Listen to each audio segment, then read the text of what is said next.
Bienvenidos a la hora 22. Gracias por estar con nosotros. Francisco Franco Soto, abogado constitucionalista de la República Dominicana, en el día de hoy nos acompaña. Gracias, doctor, por estar con nosotros. Y vamos a hacer un conversatorio sobre diversos aspectos, no solamente del área que usted pues tiene gran experiencia, que es el área constitucional del derecho, sino de otros tópicos relacionados con este campo tan importante, tan amplio, que rige muchas veces los destinos de las sociedades, el derecho. Sí, buenas noches, Gregory. Para mí un honor y un placer, y buenas noches a la audiencia. Que se me dé la oportunidad de compartir a través de tu espacio algunas ideas. Sí, a propósito de compartir ideas, en esos momentos hay varios procesos que están en proceso, valga la redundancia, de judicialización por temas que tienen que ver con persecución a posibles actos de corrupción administrativa. Durante todo el desarrollo, vamos ya para año y medio que iniciaron algunos de estos casos, se ha escuchado decir, sobre todo a la parte de la defensa de los imputados, que el debido proceso no está siendo respetado como debe serlo. La pregunta es la siguiente: ¿se está cumpliendo, a modo de ver de Francisco Franco, el debido proceso en los casos de supuesta corrupción? Sí, bueno que partamos la conversación en la noche de hoy del tema jurídico que debería de ser de mayor preocupación para todos los actores de la comunidad jurídica, valga la redundancia, para todo el que de un modo u otro puede incidir sobre las decisiones jurisdiccionales, sobre la forma de actuar de los tribunales y del Ministerio Público. Conjuntamente, yo y conjuntamente con otros abogados, cuando se inician las persecuciones penales, conformamos lo que es y se mantiene el Observatorio por el Justo Proceso. Desde una perspectiva estrictamente académica en ese momento, iniciamos un análisis de todos los procesos judiciales e investigativos. En ese momento incluso algunos todavía no se habían judicializado. Empezamos justamente el análisis de cada uno de esos procesos. El primer proceso que se inició, si mal no recuerdo, fue el del hermano del expresidente Danilo Medina, el señor Alexis Medina y todos los investigados que de allí partieron. El segundo caso, si no me equivoco, fue el de el ex general, o general, si no me equivoco, aún activo, Adán Cáceres y todos los que se le denominó caso Coral, el primer caso antipulpo o pulpo, y en tercer lugar, pues, la investigación y posterior judicialización muy precipitada que se hizo contra el ex procurador Jean Alain Rodríguez. Entonces, un grupo de abogados, antes incluso de que se iniciaran todo eso, tuvimos la idea de conformar un observatorio por el justo proceso e ir analizando cada uno el devenir de la forma de actuar del Ministerio Público y de los jueces. Y con un análisis comparado, es decir, viendo la aplicación del derecho, por ejemplo, por la Corte Interamericana de Derechos Humanos, que en términos regionales se ocupa de verificar, de observar una serie de garantías consagradas en la Convención o Pacto de San José, que es la Convención Interamericana de Derechos Humanos, y analizar a la luz de eso y de otros criterios jurisprudenciales de países quizá con una raigambre constitucional más fuerte, pues cómo estaban actuando los órganos de persecución y los órganos judiciales. Y lo que pudimos determinar en ese momento fue alarmante. Hay un término que se utiliza en la región, principalmente en Latinoamérica, aunque se ha dado en otros lugares, que es el lawfare, que es el uso o instrumentalización de la justicia para fines políticos. También se le llama populismo penal, que no es más que responder a llamados quizá de la población, de reclamos de la población, sin un fundamento jurídico, responder con el uso de la justicia para esa propia instrumentalización. Entonces fuimos orientándonos, analizando desde un punto de vista estrictamente académico, y encontramos no pocos hallazgos de violaciones al debido proceso.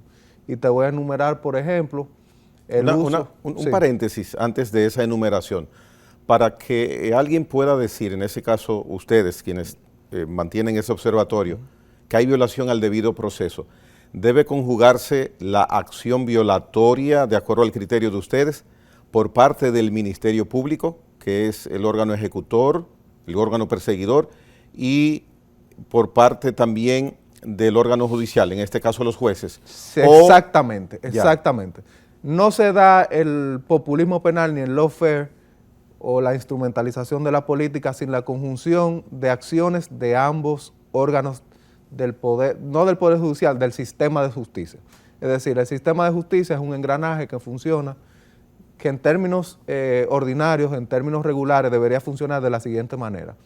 Un ministerio público que se encarga, en primer lugar, de forma objetiva, de recabar pruebas, tanto a cargo como a descargo, de materializar e impulsar una investigación de supuestos hechos punibles, sea que tome conocimiento de forma oficiosa o a raíz de una denuncia o un apoderamiento expreso, se inicia esa investigación y en segundo lugar entonces entra ya el papel del juez, que debe de un modo independiente, es decir, por un lado tenemos la objetividad que debe tener el Ministerio Público y en segundo término entonces ya un juez de forma independiente debe verificar que ese accionar del Ministerio Público realmente cumpla con los rigores que plasma tanto la Constitución en sus artículos 68 y 69 que regula la garantía del debido proceso, pero también con las disposiciones del Código Procesal Penal y los requerimientos que ahí se disponen para la correcta aplicación de la ley. Entonces, por un lado, el Ministerio Público sí ciertamente debe impulsar, pero para detener cualquier tipo de abuso,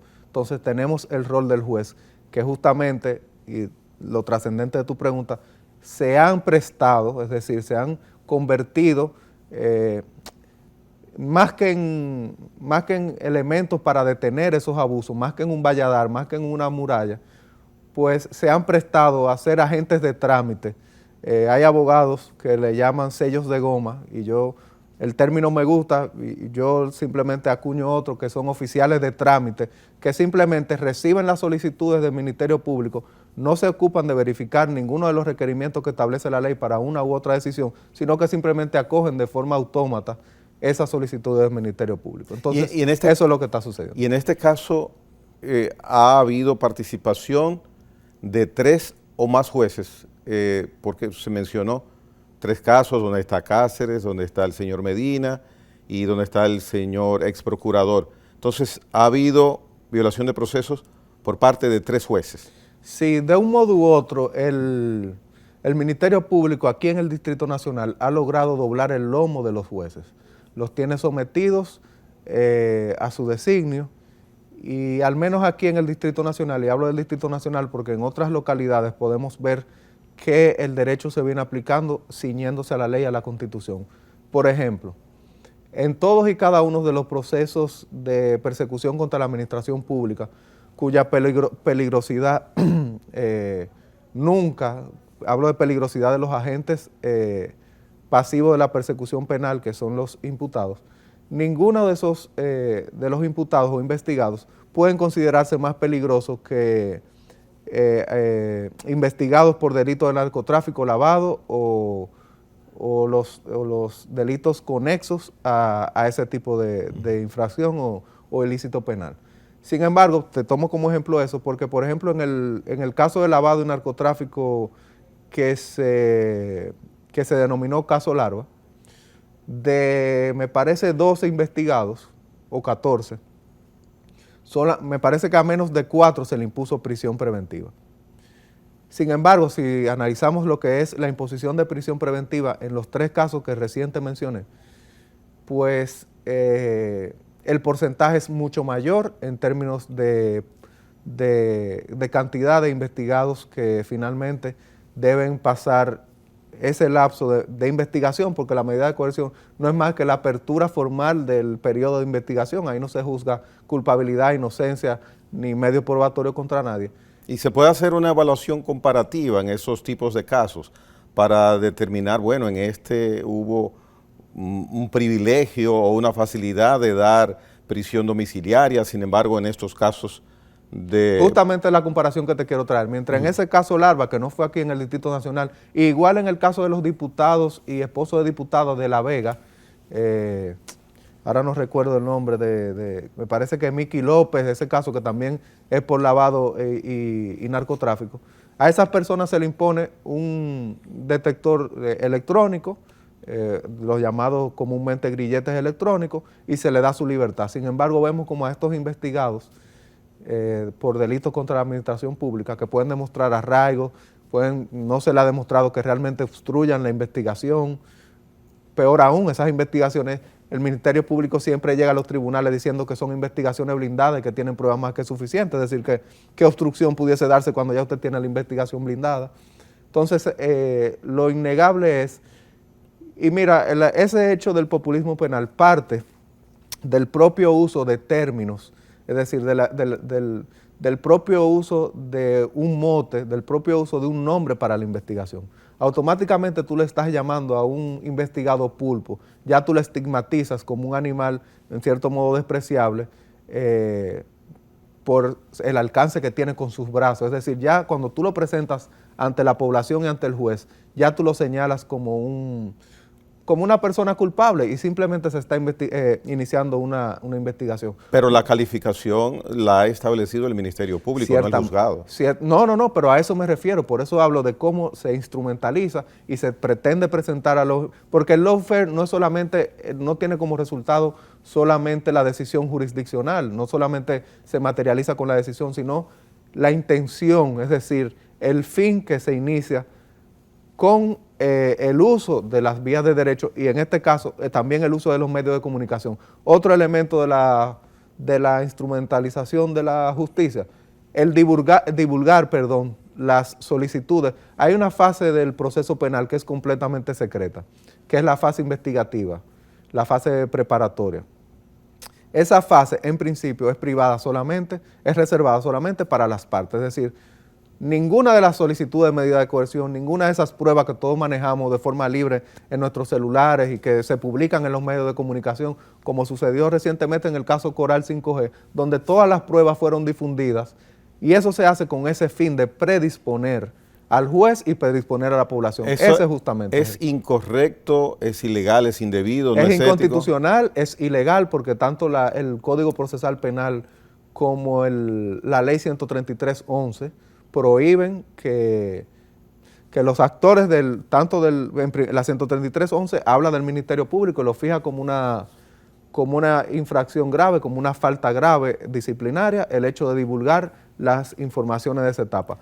Yo te puedo confirmar que hay ministerios públicos que han sido sometidos por esas faltas graves, por pararse frente a los tribunales, saliendo de una solicitud de medida de coerción y divulgar información.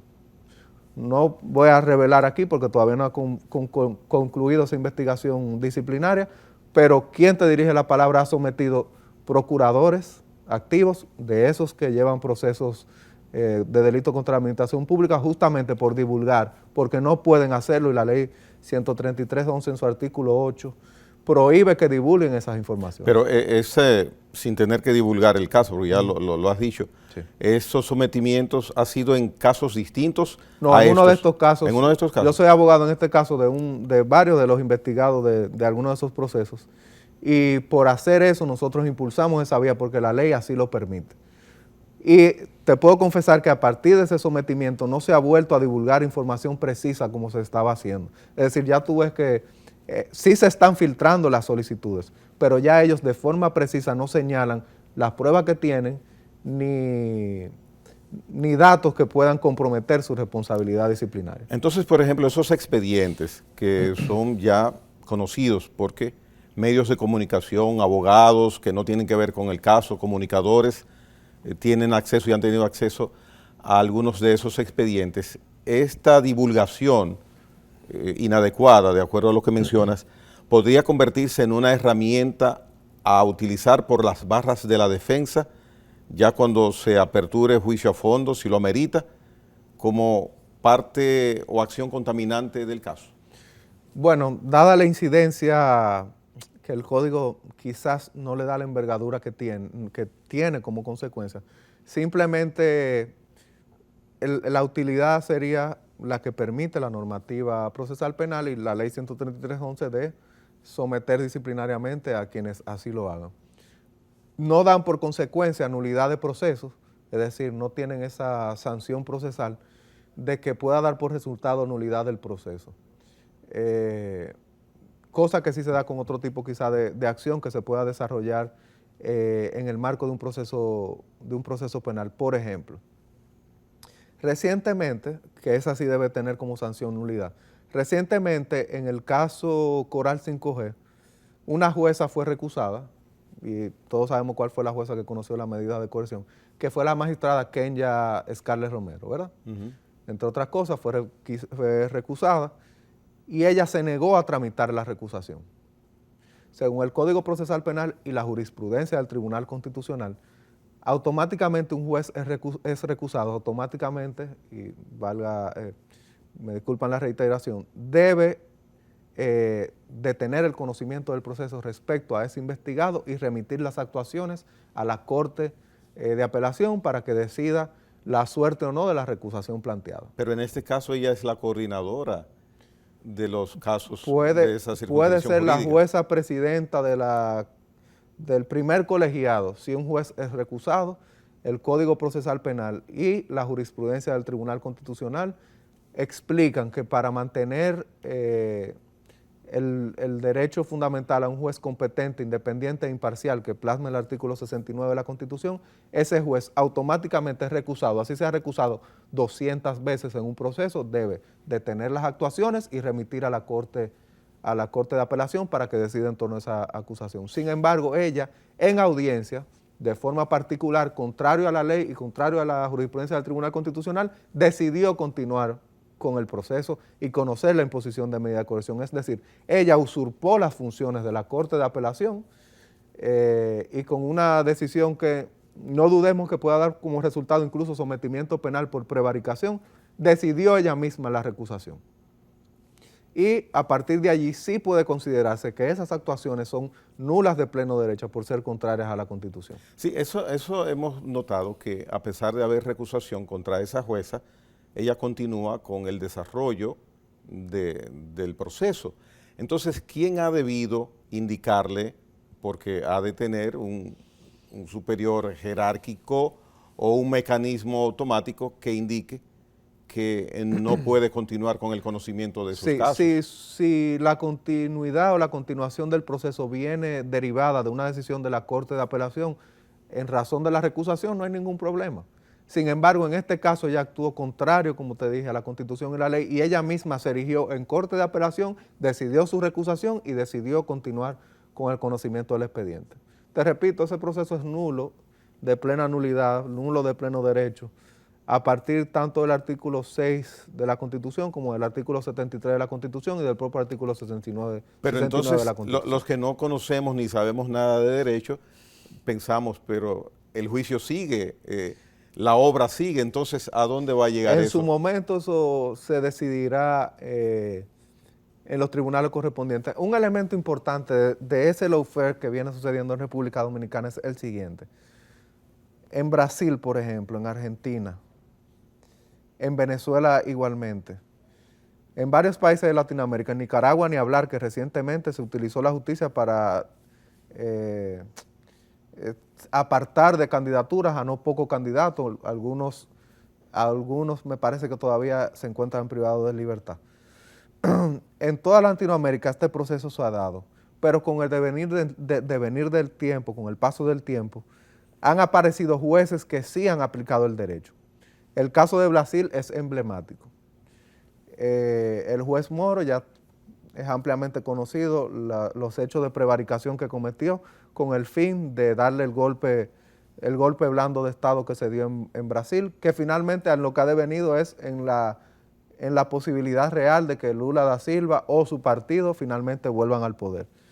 Y ha quedado develado cómo la trama que se hizo en la justicia, tanto proveniente del órgano persecutor como con ese juez que indudablemente ya se ha demostrado la conexión que había entre persecutor y juez, pues finalmente han aparecido jueces que han aplicado el derecho. Y no dudemos que eventualmente sea ese juez y no dudo aquí que pase igual, quien se vea sentado en el banquillo de los acusados y finalmente no sabemos si tras la reja.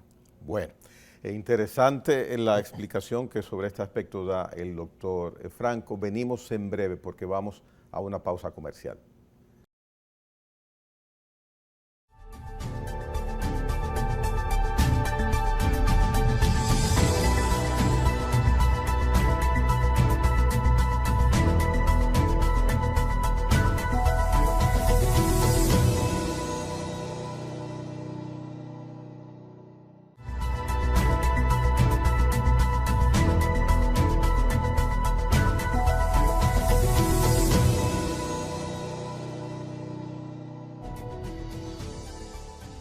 Bien, doctor Francisco Franco, hay muchos temas que podemos tratar con usted. Nos hemos quedado en uno o dos al inicio del primer bloque. Veremos si en este bloque podemos desarrollar 3 o 4. Empiezo con uno. Tenemos una información en el mundo jurídico que debe haber fiesta aquí en República Dominicana. No hay mora judicial, lo ha dicho el presidente de la Suprema Corte de Justicia hace unos días. ¿Se acabó la mora judicial? Bueno, la realidad, aunque las estadísticas no están a mano, eso fue parte de su discurso del pasado Día del Poder Judicial, que fue el 7 de enero. Sí se puede hablar de que hay una voluntad por los juzgadores, de parte de los juzgadores, pues de culminar siempre el año con una mora cero, es decir, con todos los expedientes que hayan tenido entrada debidamente fallados. Se ha visto una voluntad marcada, por ejemplo, en la primera sala de la Suprema Corte de Justicia, que dictó una cantidad considerable de sentencias para mantener eso. Habría que ver si, como te dije, si estadísticamente eso es así. Yo no tengo a mano en los informes estadísticos. Y habría que ver también el elemento particular de cada una de las jurisdicciones y de cada una de las materias para poder dar certeza a la información. Y la incidencia que haya podido tener, por ejemplo, la justicia virtual, la virtualidad que hubo durante un tiempo sobre esa situación. Virtualidad que se perdió a raíz de una sentencia del Tribunal Constitucional justamente porque la regulación de la materia fue hecha de forma impropia, de forma contraria tanto a la Constitución como a las leyes que regulan el Poder Judicial. Pero había una situación sui generis, la pandemia. Ciertamente, pero creo que pudiesen, en el marco de eso, haberse tomado quizá algunos recaudos o un cuidado mayor en la regulación. Por ejemplo, el Pleno de la Suprema era quien podía tener mayor afinidad con esa regulación. El Consejo del Poder Judicial solamente tiene unas atribuciones de regulación en materia administrativa, en materia de carrera, en materia de carrera también administrativa del Poder Judicial. Sin embargo, quien tiene atribuciones de fin procesal en ese cogobierno que hay en el Poder Judicial es el Pleno de la Suprema Corte de Justicia.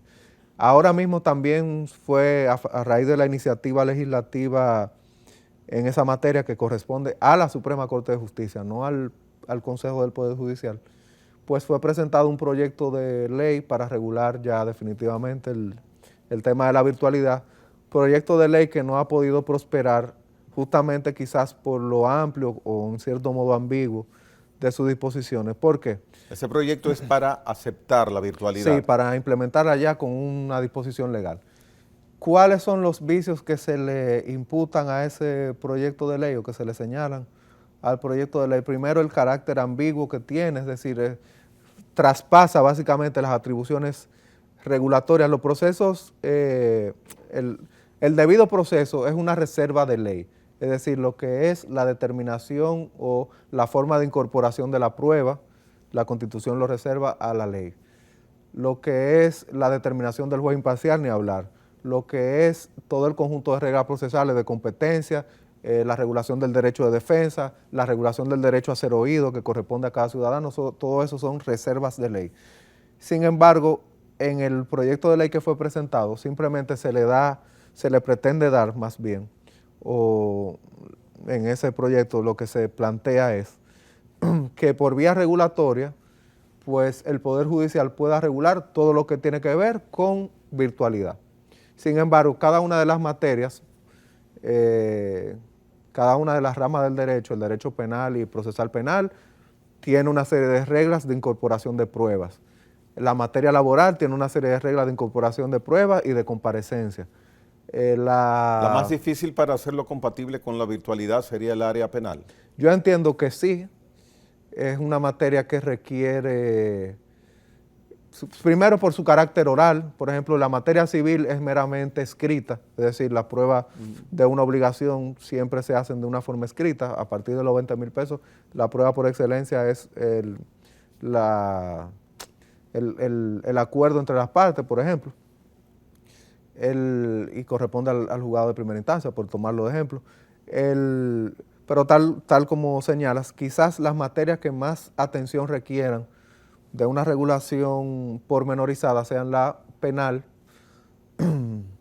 laboral, que también requiere muchas veces presencia personal de las partes, tanto del empleador como del empleado. Materia de niños, niñas y adolescentes también muchas veces se requiere un contacto directo con las partes, dar una atención especial. En otras latitudes jurídicas, ¿qué se ha hecho con este aspecto virtual de la aplicación de la ley? Otro tema que también ha sido impugnado de la virtualidad es la falta de acceso de la población en sentido general, tanto a la conectividad, es decir, al Internet, como a los equipos tecnológicos, que esa es la gran diferencia entre República Dominicana quizás y otras latitudes. Ya. Yo creo que ese es el principal punto porque la virtualidad finalmente fue una necesidad fruto de esta nueva realidad que nos ha dado en la cara a partir del año 2020. Bien, mire, así como le preguntaba sobre la virtualidad en la aplicación de justicia en República Dominicana, quisiera, por los tantos años que estuvo usted relacionado al Tribunal Constitucional, conocer las sentencias de ese tribunal, el índice de desacato sobre ellas, opinión. Sí, ese siempre ha sido un tema de debate, el marco de cumplimiento que hay de las decisiones del Tribunal Constitucional. En términos generales, yo creo que la suma no es alarmante, es decir, finalmente se vienen cumpliendo.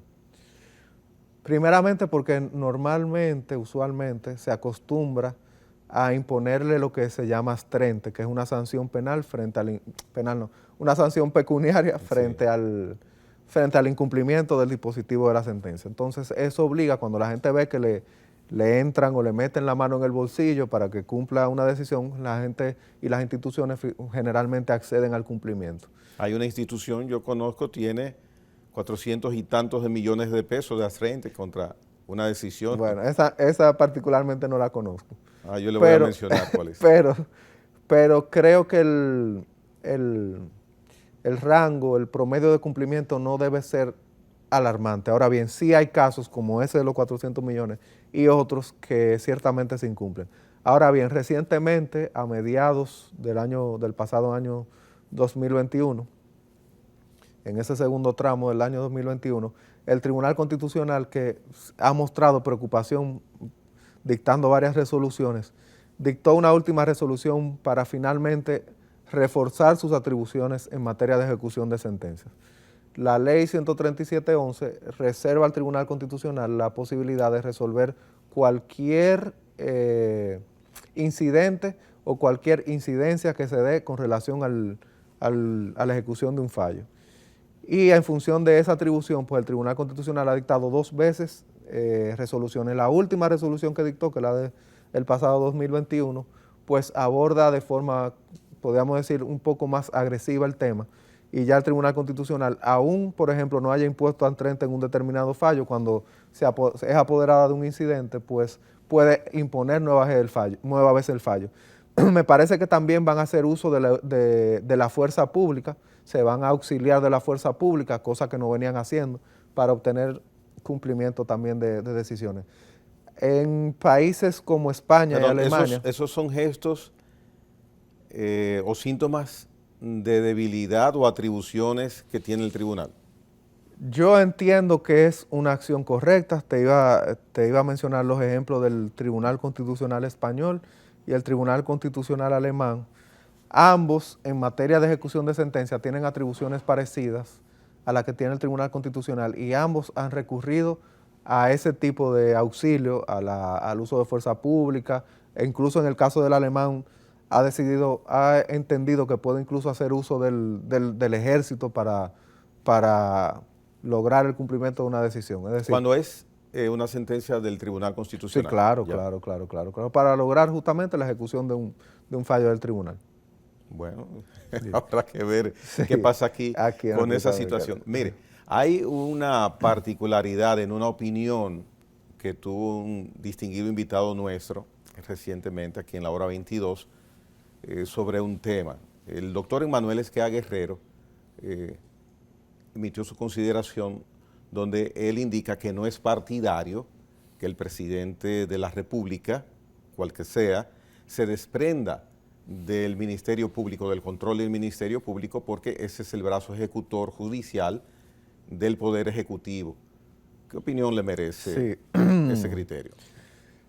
En el derecho comparado, en el derecho constitucional comparado, existen las dos vertientes. Hay países que han decidido darle autonomía plena, independencia plena, al órgano persecutor, sea el fiscal general del Estado, sea el procurador general, que es el caso de la República Dominicana.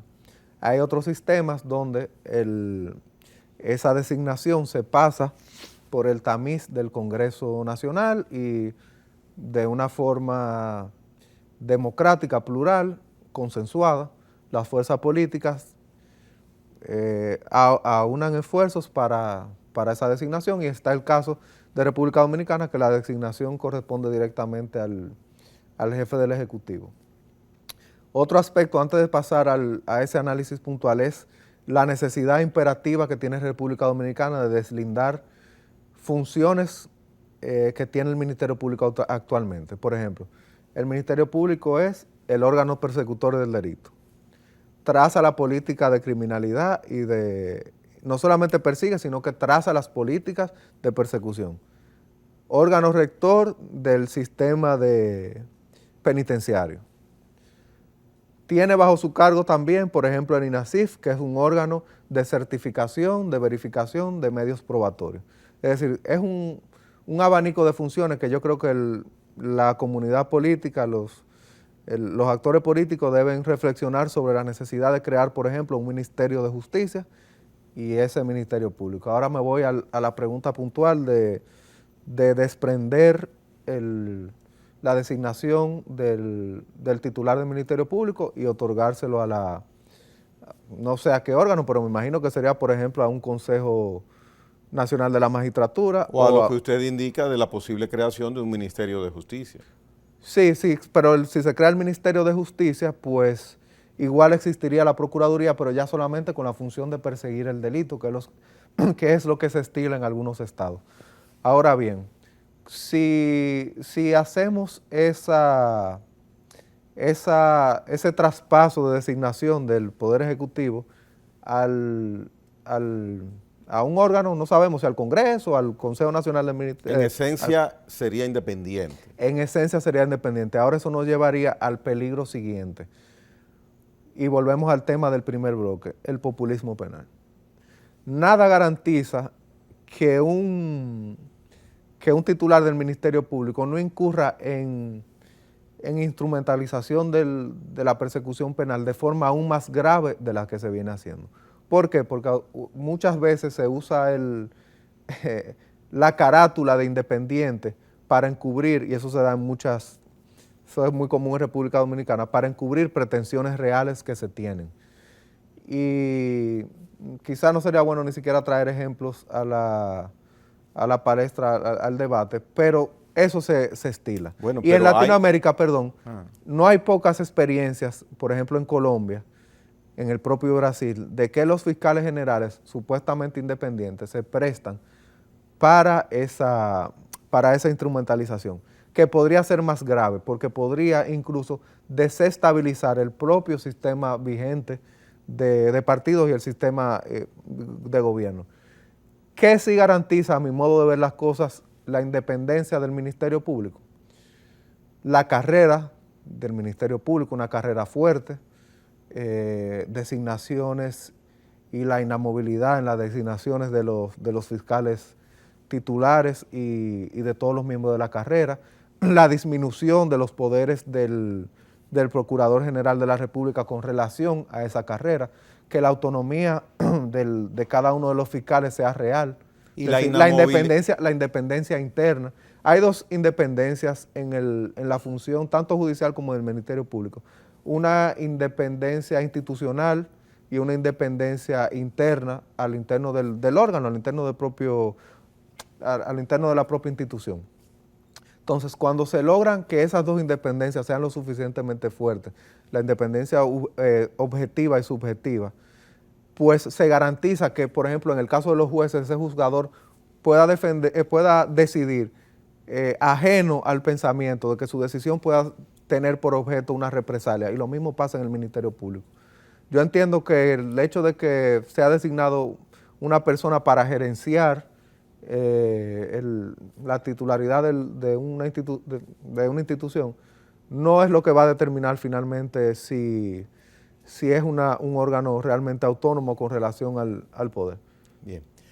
Vamos a hacer una pausa, doctor Franco, para seguir tratando otros aspectos de igual relevancia que los que hemos tratado hasta ahora. Venimos en breve con el doctor Francisco Franco, abogado constitucionalista de la República Dominicana.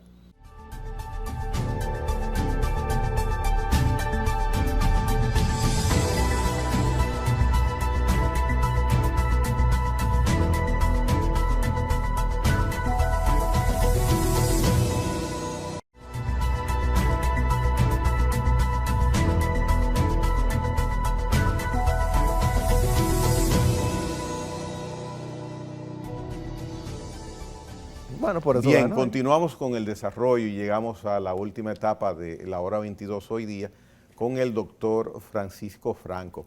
Mire, vuelvo un poco atrás con una pregunta sobre la realización de los procesos que buscan esclarecer posibles actos de corrupción en la administración pública. Esos procesos se pinta que durarían mucho tiempo para definirse. Sí, son procesos que ahora mismo están en ciernes. Van a durar más porque a pesar de que se han dicho que son expedientes blindados, llega el término del plazo para la presentación de la acusación y siempre se necesitan prórrogas. Yo sigo sin entender cómo pueden ser expedientes blindados y cuando llega el momento de presentar y apoderar del acto conclusivo al juez, pues simplemente no se tienen listas las acusaciones.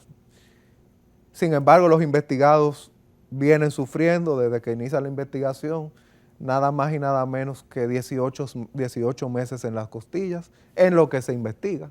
Entonces, no se ha demostrado que ninguno de ellos represente peligro de fuga, no se ha demostrado que ninguno de ellos sea peligroso para la población, no se ha demostrado que ninguno de ellos, ni uno, haya obstaculizado una investigación.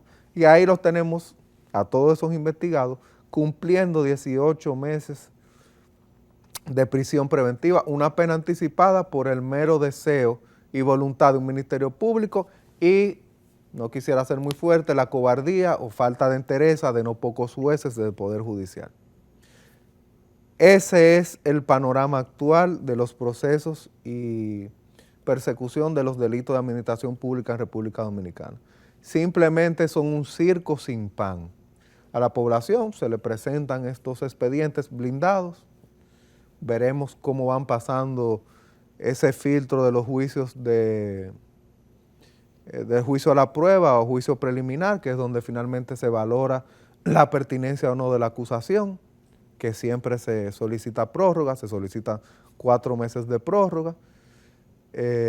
Y finalmente entonces ahí se iniciará ya el debate del fondo sobre culpabilidad o inocencia de esas personas. Y te repito, ellos con 18 meses en la costilla, sin que se le valoren los presupuestos que dispone la ley para que se le imponga esa medida de coerción, que es la más gravosa de todas las que tiene el Código Penal. Y cuando el primero de esos inculpados o investigados, como usted le menciona, no sé si estoy diciéndolo mal, cuando digo inculpado o investigado, indistintamente. No, la realidad, aunque el Código Procesal Penal Dominicano no deslinda la calidad de una persona, yo y la doctrina internacional y también muchos códigos procesales penales distinguen entre investigado e imputado, señalándose imputado la persona a la cual se presenta finalmente una acusación. Mientras una persona simplemente es señalada y se conoce una medida de coerción y no se le identifica de forma precisa con medios probatorios que pasen por un filtro de un juez de forma real, de forma individual, se le considera investigado y sí a partir de que se conoce un juicio preliminar, que es el juicio a la acusación, que es el juicio a las pruebas que se presentan, pues sí ya se le considera imputado porque ya se le hacen señalamientos particulares. Todavía no ha empezado el primero de Todavía esos juicios. Apenas se presentó la acusación recientemente. Contra los del caso Antipul. Correcto. Y el próximo plazo a vencer me parece que es los del caso Coral, que debe estar próximo a vencer, y finalmente contra el ex procurador Jean Alain Rodríguez, que me parece que es en el mes de marzo. Doctor, ahorita se me fue la idea cuando te decía de señalar a las personas con esos nombres despectivos. No pude terminar esa idea. En la doctrina internacional y en decisiones jurisdiccionales de tribunales constitucionales y tribunales de garantía se ha considerado que el hecho de presentar a una persona con un nombre degradante frente a la población violenta no pocos derechos fundamentales, empezando por la presunción de inocencia, debido proceso, derecho al buen nombre, derecho a la honra y derecho a la buena imagen. Es decir, eso como que a una persona que apenas se le está investigando, iniciando la investigación, utilizando ese nombre o esos motes, esos epítetos, pues en pocas palabras lo que se le llama delincuente. Pero en este caso no son calificativos esos.